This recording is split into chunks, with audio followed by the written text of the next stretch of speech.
Donc à partir de là, les États-Unis d'Amérique se sont donnés, vous voyez, il y a une corrélation entre la puissance et le signe. Eh bien, les États-Unis d'Amérique vont faire fonctionner la planche à billets, symbolique, hein, dans des proportions inouïes, jamais vues dans l'histoire. Des milliards de milliards de milliards de milliards de dollars sont mis en circulation sans aucune contrepartie matérielle dans l'économie nord-américaine. Et ça tient pour deux raisons. La première, c'est que tout le monde utilise cette monnaie pour ses échanges. Et deuxièmement, parce que vous avez intérêt à avoir cette monnaie dans votre coffre pour la raison qu'elle est protégée par la première armée du monde, celle des États-Unis d'Amérique, qui, au bout du bout, sont capables d'en défendre la valeur. En tout cas, c'est ce qu'ils supposent. Voilà le phénomène central qui va expliquer la suite. Parce que cette ultra-accumulation va permettre l'émergence d'une oligarchie extrêmement concentrée.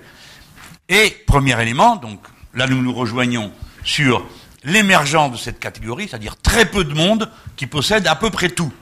Très peu d'entreprises financières possédant toutes les entreprises réelles.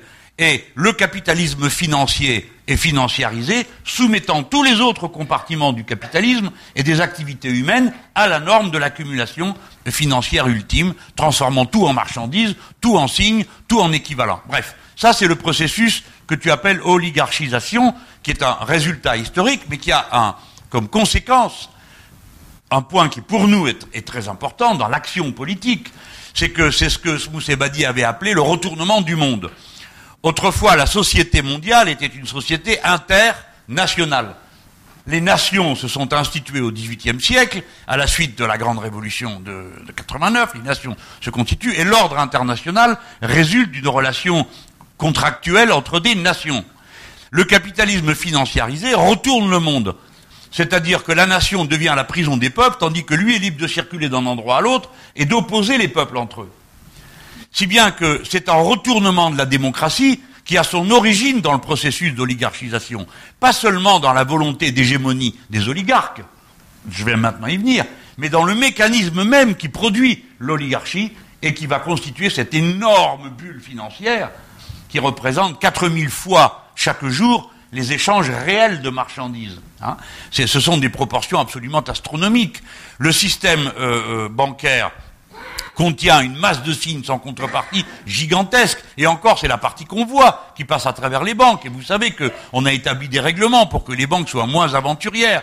Et il y a aussi le shadow banking. Monsieur Juppé, c'est pas ce que c'est. C'est bien dommage parce que ça représente l'équivalent d'une année de PIB du monde entier. Le shadow banking, il n'est pas au courant. Bon. Ça montre que les oligarques et leurs castes ne sont pas non plus toujours au bon niveau de formation. Alors, donc, voilà la situation. Et elle a produit au moins deux conséquences.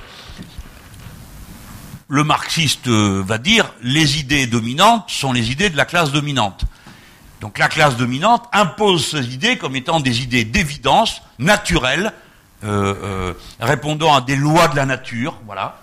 C'est comme ça. Et vous en avez des épisodes constants de cette volonté que l'on va qualifier de totalitaire, en tordant un peu les mots, d'imposer une façon de voir. Il n'y a pas d'alternative, disait Madame Thatcher, c'est comme ça et pas autrement. Là, vous avez eu un manifeste d'économistes qui disent mais ce sont les vraies lois de l'économie. Et ce que vous racontez, c'est du négationnisme, hein, c'est-à-dire que vous êtes des fous. Parce que vous niez la réalité. La réalité, c'est telle qu'on vous la raconte.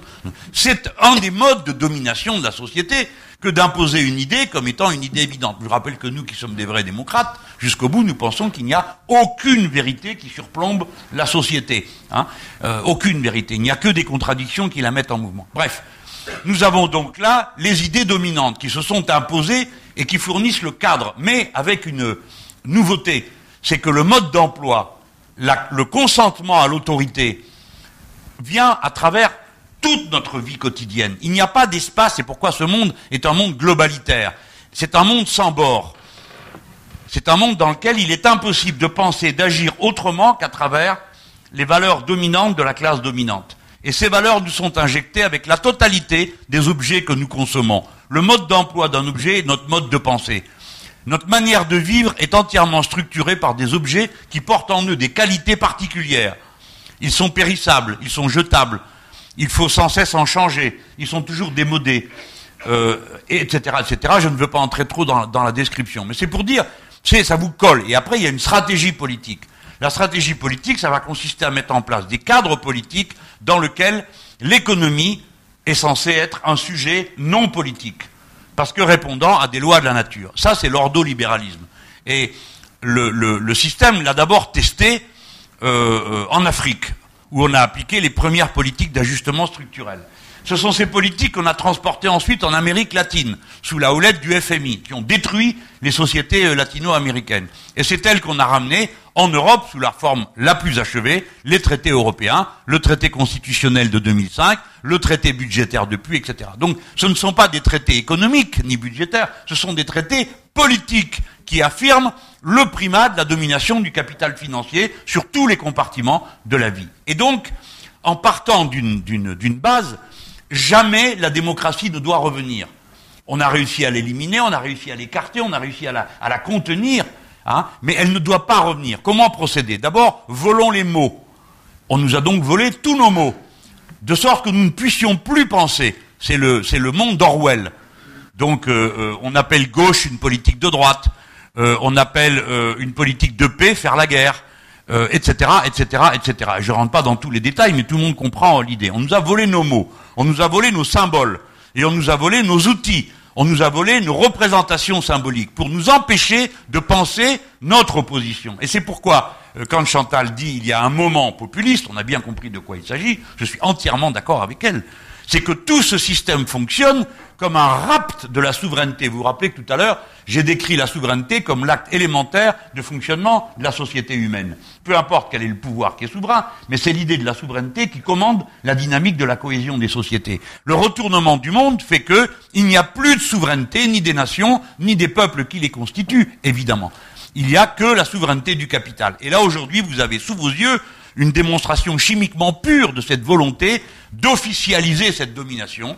C'est notamment TAFTA, CETA, TISA, c'est-à-dire des traités dans lesquels il est dit que les multinationales qui sont dans les mains du capital financier n'obéissent plus à aucune loi. Vous pouvez voter les lois que vous voulez, enfin vous pouvez voter les lois que vous voulez, à condition qu'elles ne contrarient pas les investissements faits par le capital financier. Mais vous ne pouvez plus, ils ne relèvent plus d'aucune loi, au motif qu'ils sont multinationaux, ils ne relèvent plus d'aucune loi, d'aucune souveraineté autre qu'eux-mêmes. Ce sont des tribunaux d'arbitrage qui organisent la résolution des litiges entre puissants, car les puissants ne sont pas encore parvenus à éviter les litiges entre eux. Ils sont en proie aux mêmes démons qui habitent toute la société, la contradiction et la conflictualité. Le capitalisme est un régime meurtrier, non seulement pour ceux qui le pressurent, mais aussi pour ceux qui profitent.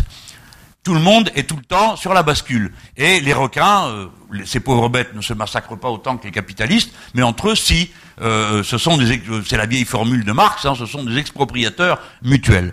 Voilà comment le mécanisme est mis en place. J'achève comment les partis sociaux-démocrates, je les nomme eux, parce que le plus souvent, et notamment depuis la chute du mur et la fin de l'Union soviétique, le parti social-démocrate a été l'unique parti progressiste, il s'appelle eux-mêmes gouvernemental, ça me fait bien rire qu'à voir dans ce pays ce que ça donne, la gauche gouvernementale, elle gouverne rien du tout, même pas sa propre police. Bon, mais en l'occurrence, ces social-démocraties, d'où vient-elle? C'est un logiciel épuisé. Alors avant de parler des traîtres et des purs, hein, évidemment vous avez en cours de route des guignols qui comprennent la situation et de manière très opportuniste se coulent dedans. Vous avez un Blair, hein, vous avez un Schröder, qui sont réellement des gens corrompus au sens où ils adhèrent à un système avec enthousiasme et font devant vous la comédie de faire croire qu'ils sont de l'autre côté. Blair, Schröder, tout ça c'est contemporain. Papandreou, Zapatero, avant, c'est toute cette et dans notre pays, je le mets de côté parce que il n'y a jamais eu de social-démocratie en France et ça serait une autre conférence de savoir pourquoi, si jamais il y en a eu une, c'était le Parti communiste, parce que il était le grand parti de la classe ouvrière, négociant avec un syndicat des avantages pour la classe ouvrière. Mais ce modèle, c'est celui de toute l'Europe du Nord. Comprenez-le bien. C'est là que l'affaire s'est effondrée. Pourquoi? Parce que pour que la social-démocratie fonctionne, c'est soit le syndicat qui a créé le parti, soit le parti qui a créé le syndicat, et elle négocie avec le patronat, forcément qu'elle a sous la main, celui avec qui elle peut avoir un rapport de force, des avantages pour les travailleurs. Mais quand le patronat est sous la main du capital transnationalisé, eh bien, le système s'interrompt. Pourquoi? C'est très concret. Prenons l'exemple du Danemark. Si vous êtes syndicaliste, vous, quand un accord est signé entre votre syndicat et votre patron, qui lui-même appartient à un syndicat, vous bénéficiez de l'avantage qui a été signé. C'est clair, c'est pas comme en France. En France, si vous êtes syndiqué ou vous n'êtes pas syndiqué, tout le monde bénéficie du résultat de la négociation. Là, non, c'est seulement ceux qui sont syndiqués. Imaginez-vous le jour où, en face, le syndicat discute avec le patron, et le patron, c'est plus le patron à l'ancienne. C'est plus le patron lié à la banque du coin, en Allemagne. C'est Schröder qui a coupé le lien entre la banque et les entreprises, en permettant aux banques de vendre les titres des entreprises sans surtaxe, ce qui était le cas avant. Ok ? C'est par une mesure très concrète.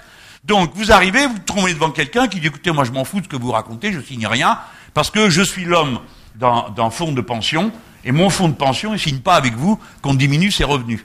Voilà, donc, voilà, je signe pas. Et si vous n'êtes pas content, c'est pareil et on s'en va. Résultat, les travailleurs danois, qui étaient autrefois à 90% couverts par des conventions signées entre le syndicat et le patronat danois, sont à peine 20% maintenant. Donc la social-démocratie s'est effondrée parce que sa base matérielle s'est effondrée, qui était sa relation antagonique, organisée avec le patronat, qui lui a glissé entre les doigts depuis que le capital financier s'est transnationalisé et que les fonds de pension et les gros fonds financiers font la loi dans l'économie réelle. Voilà la conséquence concrète. Alors après, le deuxième tour, je finis juste là-dessus, c'est fini, mais voilà pourquoi ces gens se comportent de cette manière. Comme ils ne savent plus quoi faire, eh ben ils font la seule chose qu'ils ont toujours fait. Ils pensent qu'en mettant du charbon dans la locomotive capitaliste, du moment qu'elle avance, il tombera quelque chose sur les prolétaires. Mais non, il ne tombera plus jamais rien de l'avancée du capitalisme parce qu'il est devenu totalement prédateur et tributaire.